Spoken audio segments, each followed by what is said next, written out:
and Suffolk Police Commissioner Richard Dormer. Top of Megan Waterman in her final hours. First time eyes in the St. Louis area are seeing it, and that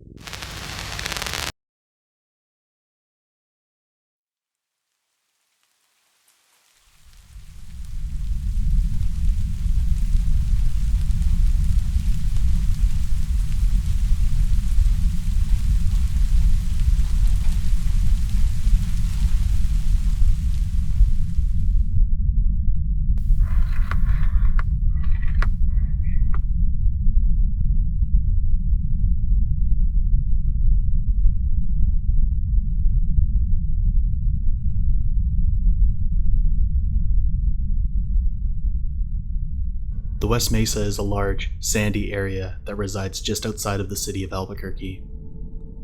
One woman was walking her dog through the mesa, and her dog discovered a human bone. The woman would report this to the police, and the investigation would lead to something that no one could have fathomed. America's Most Wanted is focusing on the mystery on the Mesa. Hello, everyone. I'm Tim Maestas. The Fox Crime Show is hoping to identify whoever killed the 11 victims and track down the names of the 4 victims whose names are still unknown. 11 women's bodies would be discovered underneath the sand of the Mesa, and after a year, all 11 of these women were identified. The women were identified as sex workers. And to this day, we have not found who has done this, though there have been some promising suspects. And the most promising lead in my mind was a man named Lorenzo Montoya. Lorenzo only lived 3 miles away from the murder site, and frequently engaged with sex workers and became violent with them. In fact, Lorenzo died after he killed a teenage prostitute in his trailer park, but then was gunned down by the sex worker's boyfriend, and it would appear that the killing stopped right around the time he died, as Lorenzo died in 2006, and the presumed killings happened between 2001 and 2005. Though there's a lot of mystery surrounding this case, these murders will forever live in infamy as the work of the West Mesa bone collector.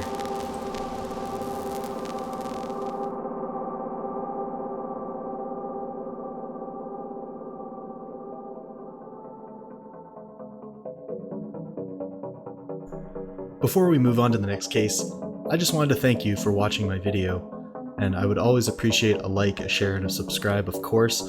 This is only my second video, and I plan to keep making this kind of content. So if you are enjoying, if you would do that for me, I'd deeply appreciate it. But I won't take any more of your time. On to the next case.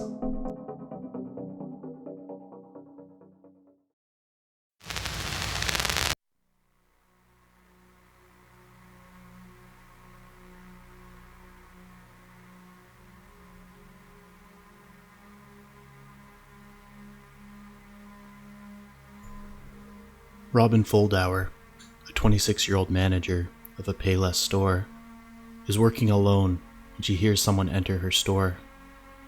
Though it was not uncommon for her to work by herself, what she didn't know is that her customer also knew that she was alone. Without hesitation, he drew a .22 caliber pistol on her and forced her to the back of the storage room. From there, he shot her in the back of the head, killing her. Her body was not discovered for an hour and a half after the event took place, and by then, the killer was long gone. Little did they know that this would not be the first time that this killer would strike. And although the cash register was robbed, it did seem that the robbery was a secondary motive. Though her senseless killing would shock the residents of Indianapolis, no one was prepared for what was about to transpire over the next month.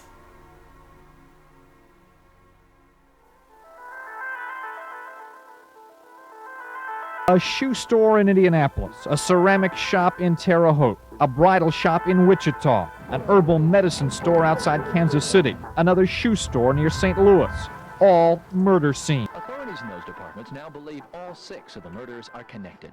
According to police in Raytown, ballistics information has linked the double homicide in Wichita on April 8th to the 4 prior murders. Kansas City authorities confirmed that by telephone today. Over the next weeks, the killer would strike in 5 separate locations across 3 separate states, that being Indiana, Kansas, and Missouri. The killer seemed to be targeting women working alone that were brunette, which is the case for 5 of the 6 victims. The only one that was an anomaly was a man that was working at his mom's ceramic store by the name of Michael McCowan.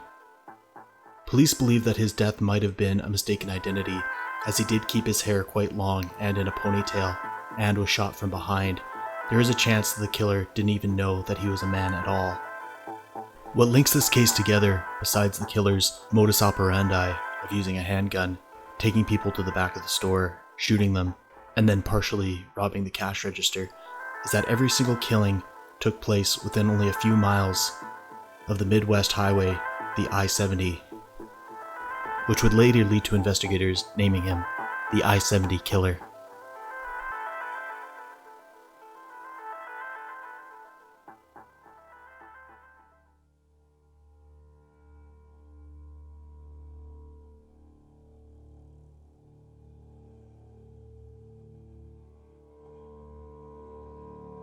Vicky Webb was working alone in a gift store when a man entered inside.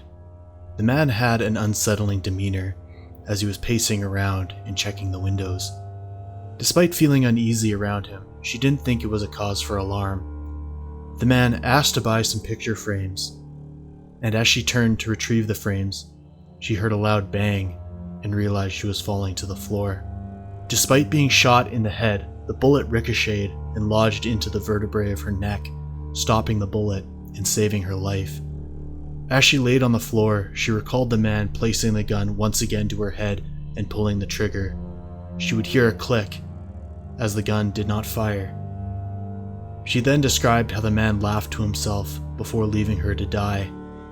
Vicky has full motor function and has led a relatively normal life.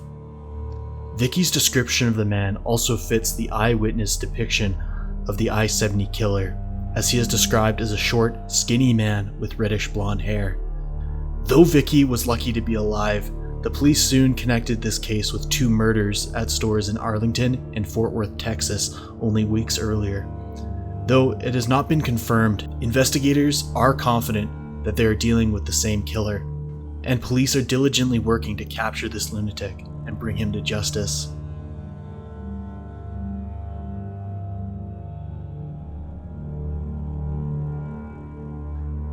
That's quite the time skip.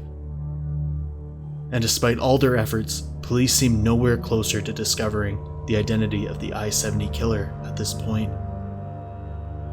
This is until the police announced that they have made a connection between the I-70 killer and the killing of a liquor store employee by the name of Billy Bossman in 2001.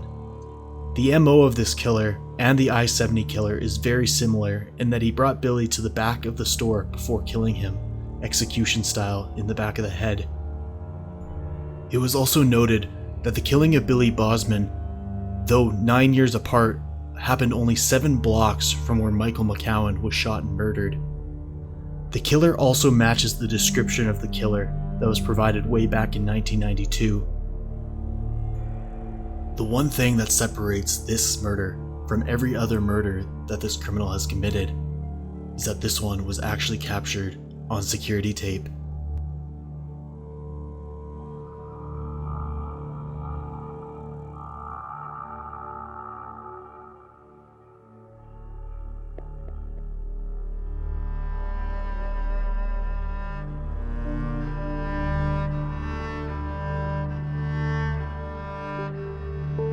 With this recent evidence coming out, there is still a chance that the I-70 killer will be caught and brought to justice. And there is a very good chance that he is still alive and is somewhere between 52 and 70 years old at this time.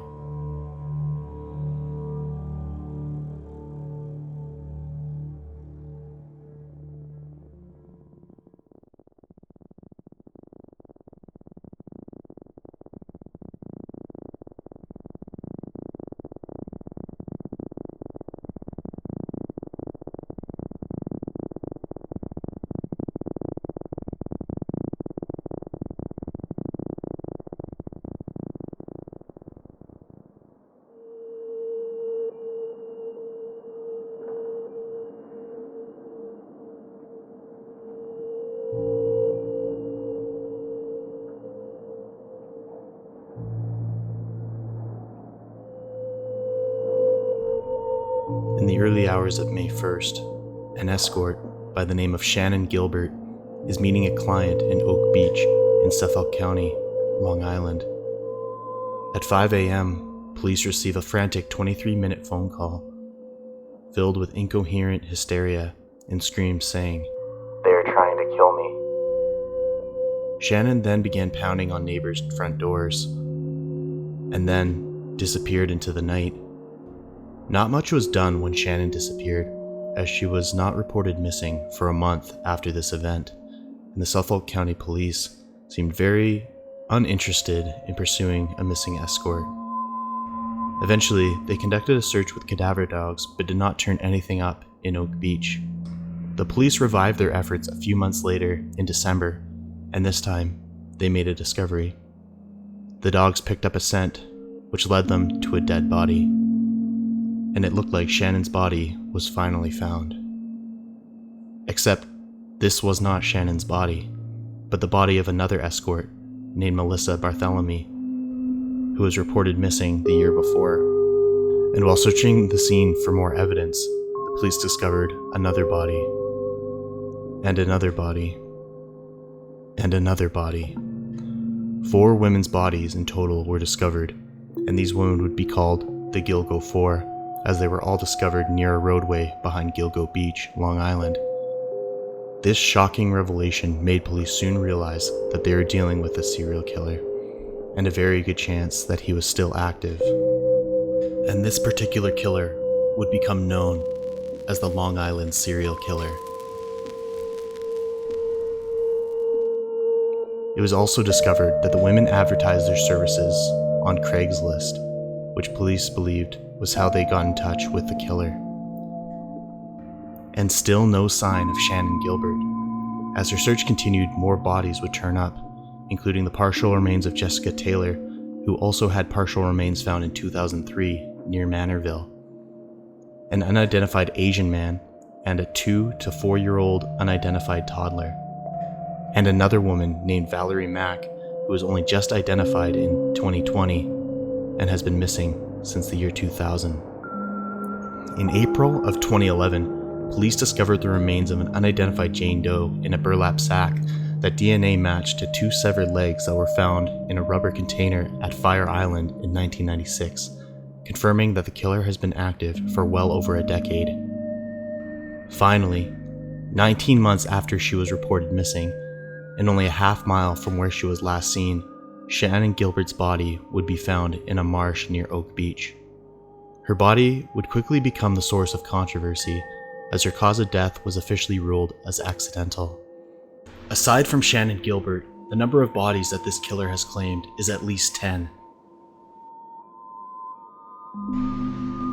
With so much mystery and complexity surrounding this case, and also with so much time having passed since the last victim was recovered, at this point, it is unknown if this case will ever be solved. And the investigation is still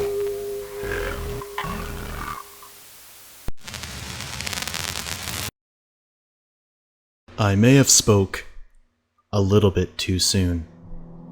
There has been an update on the Gilgo Beach killings. An architectural consultant by the name of Rex Hewerman has been arrested for 3 of the 4 Gilgo Beach murders. From what news reports have been saying thus far, it appears that there is some sort of DNA evidence that links him to the crimes, as it's been told that pizza crust and a piece of hair links him to the victims, and there may yet be closure to the victims and their families.